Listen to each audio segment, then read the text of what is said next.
John Ploughman's Everyday Advice in Modern English. By Charles Spurgeon. Revised and updated by Roger McReynolds.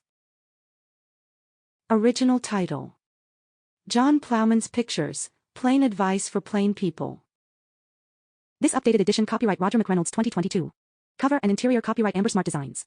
Unless otherwise indicated, all scriptures are from the ES Bible, the Holy Bible, English Standard Version, copyright 2001 by Crossway Bibles, a publishing ministry of Good News Publishers. Used by permission. All rights reserved. ESV Text Edition 2016. Editor's Introduction. This is Mr. Spurgeon's second and final volume of John Ploughman, taken from articles in his The Sword and the Trowel magazine, and updated into modern English.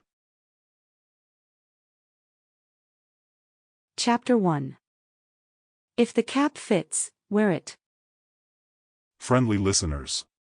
The last time I published a book I stepped on some people's toes, and they wrote me angry letters, asking, "Did you mean me?" This time, to save them the postage, I will begin my book by saying, "Whether I please or whether I tease, I'll give you my honest mind. If the cap should fit, please wear it a bit, if not, you can leave it behind." No offense is meant, but if anything in these pages should come home to someone, do not send it next door, but get a coop for your own chickens. What is the use of reading or hearing for other people? We do not eat and drink for them, why should we lend them our ears and our mouths? So, good friend, if you find a hoe on these premises, please weed your own garden with it. I was talking with Will Shepherd the other day about our master's old donkey and said, "He is so old and stubborn, he is really not worth the upkeep." "It's worse than that," said Will. "He is so vicious that I feel sure he'll do someone real harm one of these days.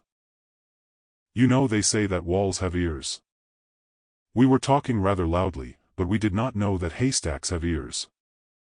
Our jaws dropped, I tell you, when we saw Joe Scroggs come from behind the stack, looking as red as a rooster's comb, and raving like a madman. He burst out swearing at Will and me, like a cat spitting at a dog. His dander was up, no mistake. He'd let us know that he was as good a man as either of us, or the two together, for that matter. Talk about him in that way, he'd do, I don't know what. I told old Joe we had never thought of him, nor said a word about him, and he might just as well save his breath to cool his porridge, for no one meant him any harm. This only made him call me a liar and roar even louder. My friend Will was walking away, holding his sides. But when he saw that Scroggs was still fuming, he laughed out loud and turned on him and said, "Why, Joe, we were talking about master's old donkey, not about you.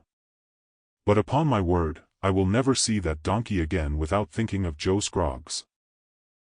Joe bristled and boiled, but perhaps he realized the awkward predicament he'd made for himself, for he backed off, and Will and I went off to our work in rather a merry humor, for old Joe had blundered on the truth about himself, for once in his life.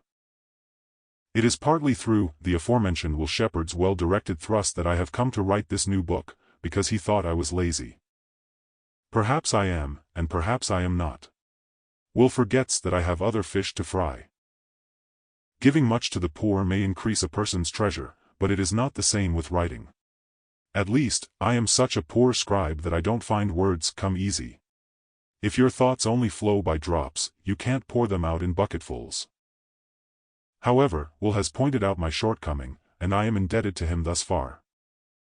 I told him the other day, what the thread said to the needle. "Thank you for drawing me out, but you are rather sharp about it." Still, Master Will is not far from the mark. After 500,000 people had bought my first book, it was certainly time to write another. So, though I am not a hatter, I will again turn cap maker, and those who have heads may try on my wares, and those who have none won't touch them. So friends, I am your rough and ready John Ploughman. End of chapter. Chapter 2. Burn a candle at both ends, and it will soon be gone. The person who burns their candle at both ends may scratch their head and wonder what happened, but, do what they may, their light will soon be gone, and they will be left in the dark. Young Jack Careless squandered his money and now he cannot afford even shoes. It was all, easy come, easy go, soon gotten, soon spent, with him. The Sample complete. Ready to continue?